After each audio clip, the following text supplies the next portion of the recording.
Hello, నేను మిసిఎస్ రావు. ఒక లక్ష్యం ఉండాలే కానీ వయసుతో సంబంధం లేదు. దాన్ని నిరూపించారు retired IPS officer AB Venkateswara గారు. తాజాగా ఆయన లా సెట్కి హాజరయ్యారు. ఒంగోలులో రైజ్ కాలేజీలో లా సెట్ రాయడానికి ఆయన వెళ్ళారు. ఈ వయసులో లా సెట్ రాసి ఏం చేయాలనుకుంటున్నారు ఆయన అనే దాని మీద మనం విశ్లేషణ చేసుకుంటే, సాధారణంగా ఒక లక్ష్యాన్ని పెట్టుకున్నప్పుడు నడిపిస్తూ ఉంటుంది ఆ లక్ష్యం. వయసు గుర్తురాదు, ధ్యేయం వైపు లక్ష్యం వైపే వెళ్తూ ఉంటుంది ఆలోచనలు. ఏబి వెంకటేశ్వర గారి లక్ష్యం ఏమై ఉంటుంది లా సెట్ రాయడానికి అనేదాన్ని మనం విశ్లేషణ చేసుకుంటే కనుక, ఆయనకి చట్టం మీద న్యాయస్థానాల మీద అపారమైనటువంటి గౌరవం ఉంది. దానికి కారణం ఏంటి? ఆయన జగన్మోహన్ రెడ్డి గారు ముఖ్యమంత్రిగా ఉన్నప్పుడు సస్పెండ్కి గురయ్యారు. అనవసరమైనటువంటి సస్పెన్షన్, ఏమాత్రం ఆధారాలు లేకుండా ఆయన్ని దాదాపు 4 సంవత్సరాల పైగా విధుల్లోకి హాజరు కాకుండా సస్పెన్షన్ వేసి కొనసాగించారు జగన్మోహన్ రెడ్డి గారు ప్రభుత్వం. కొన్ని ఆధారాలు ఏమైనా కోర్టుకు చూపించారా? సస్పెండ్ చేయడానికి కారణాలు ఏంటి అనే దాని మీద చూపించలేదు. లాస్ట్కి కోర్టు ముట్టికాయలేసి ఆయన్ని విధుల్లోకి తీసుకోమని చెప్తే ఆయన మళ్ళా తిరిగి విధుల్లోకి తీసుకున్నారు. విధుల్లో చేరినటువంటి రోజునే ఆయన రిటైర్ అయ్యారు. ఉదయం విధుల్లో చేరారు, సాయంత్రం పదవి విరమణ ఆయన చేశారు. ఆయన ఎపిసోడు ఐపీఎస్ అధికారులందరికీ ఒక లెసన్ లాంటిది, ఒక బుక్ లాంటిది. ఎందుకనంటే చేయనటువంటి నేరానికి సస్పెన్షన్కి గురయ్యారు ఆయన. ఏదో ఇజ్రాయెల్ నుంచి ఏదో పరికరాలు కొనుగోలు చేశారు, ఆ పరికరాల ద్వారా ఆయన ఏదో ఫోన్ ట్యాపింగ్ చేశారు అనేటువంటి అభియోగాన్ని ఆయన మీద ఉంచింది ఆ రోజు ఉన్నటువంటి జగన్మోహన్ రెడ్డి గారి ప్రభుత్వం. ఆ అభియోగానికి తగినట్టుగా ఆధారాలు ఏమైనా సబ్మిట్ చేశారంటే ఎక్కడ సబ్మిట్ చేయలేదు. మరి ఎందుకు ఆయన్ని వెంటాడారు ఆ రోజునంటే, సామాజిక వర్గం పరంగా వెంటాడారు. ఐపీఎస్ల పరంగా ఒక సందేశం, ఒక ఇండికేషన్ మిగతా ఐపీఎస్లకు ఇవ్వడానికి అలాంటి వేట ఆడి ఉండవచ్చు. ఏబి వెంకటేశ్వర గారిని సస్పెండ్ చేసిన తర్వాత అనేక మంది ఐపీఎస్లు జగన్మోహన్ రెడ్డి గారికి జేపీఎస్లాగా పనిచేశారు. ఇవాళ జైలు జీవితాన్ని గడుపుతున్నారు కొంతమంది సస్పెన్షన్లో ఉన్నారు, మరి కొంతమంది విచారణను ఎదుర్కొంటూ ఉన్నారు. ఇదంతా రాజ్యాంగంతో, చట్టంతో ముడిపడినటువంటి అంశాలు, నిబంధనలతోటి ముడిపడినటువంటి అంశాలు, మార్గదర్శకాలతోటి ముడిపడినటువంటి అంశాలు. ఏబి వెంకటేశ్వరరావు గారు కడిగిన ముచ్చంలాగా సస్పెన్షన్ నుంచి బయటపడ్డారంటే కేవలం న్యాయస్థానాలు, చట్టాలు. అందుకే ఆ చట్టాలు, న్యాయస్థానాల ద్వారానే అన్యాయంగా అరెస్ట్ అయినటువంటి వాళ్ళని, అన్యాయంగా కేసుల్లో ఇరికించినటువంటి వాళ్ళని, వాళ్ళ పక్షాన వాదించడానికి, వాళ్ళ పక్షాన నిలవడానికి ఏబి వెంకటేశ్వర గారు ఇప్పుడు ఒక నిర్ణయం తీసుకున్నారు. అందుకే కోడికత్తి సీన్ని పరామర్శించాడు. కోడికత్తి సీన్ ఇంటికి వెళ్ళారు, అక్కడ వాళ్ళ కుటుంబ సభ్యులతో మాట్లాడారు. ఆ రోజు విశాఖ ఎయిర్పోర్ట్లో ఏం జరిగింది అనేటువంటి విషయాలను తెలుసుకున్నారు. ఆ కోడికత్తి కేసులో ఎన్ఐఏ కేసు నమోదు చేసి దాదాపు 5 సంవత్సరాల పాటు జైల్లో పెట్టింది సీన్ని. మరి ఆ రోజు బాధితుడు ఎవరంటే జగన్మోహన్ రెడ్డి గారు. ఒక్క రోజున కోర్టుకు హాజరయ్యారంటే హాజరు కాలేదు. హాజరు కావాలి అని చెప్పి కోడికత్తి సీన్ కుటుంబ సభ్యులు తాడేపల్లి దగ్గరికి వచ్చి ధర్నాలు కూడా చేశారు. అయినప్పటికీ జగన్మోహన్ రెడ్డి గారు ఒక్కరోజు కూడా అటెండ్ కాలేదు కోర్టుకి. మరి బెయిల్ ఎలా వస్తుంది కోడికత్తి సీన్కి అని అంటే, కోర్టే విసిగిపోయి బెయిల్ ఇవ్వడం జరిగింది. ఎన్ని రోజులు జైల్లో పెట్టమంటారు అని చెప్పి వ్యాఖ్యానిస్తూ జడ్జి బెయిల్ కూడా ఇవ్వడం జరిగింది కోడికత్తి సీన్కి. ఇక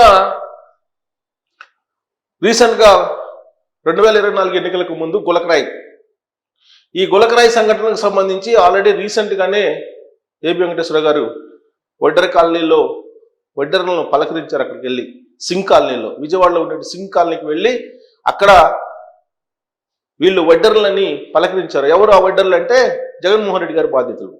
గులకరాయి కేసులో జగన్మోహన్ రెడ్డి గారిని హత్య చేయడానికి ట్రై చేశారు అనేటువంటి ఉద్దేశంతో వడ్డెర సామాజిక వర్గానికి సంబంధించిన కొంతమంది యువకుల్ని కేసు పెట్టి లోపలేశారు.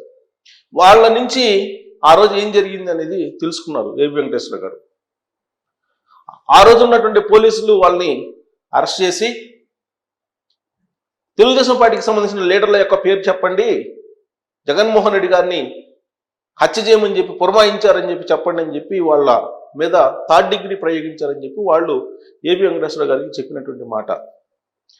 జగన్మోహన్ రెడ్డి గారు 2019 నుంచి 2024 వరకు ఎవరెవరి మీద అయితే కేసులు పెట్టారో ఆ కేసులకు సంబంధించినటువంటి అంశాలని ఇప్పుడు పరిశీలిస్తున్నారు ఏబి వెంకటేశ్వర గారు. కొంతమంది న్యాయవాదుల సహకారంతో ఆయన ఈ కేసులన్నింటినీ కూడా అధ్యయనం చేస్తున్నారు, పరిశీలిస్తున్నారు, సమీక్షిస్తూ ఉన్నారు.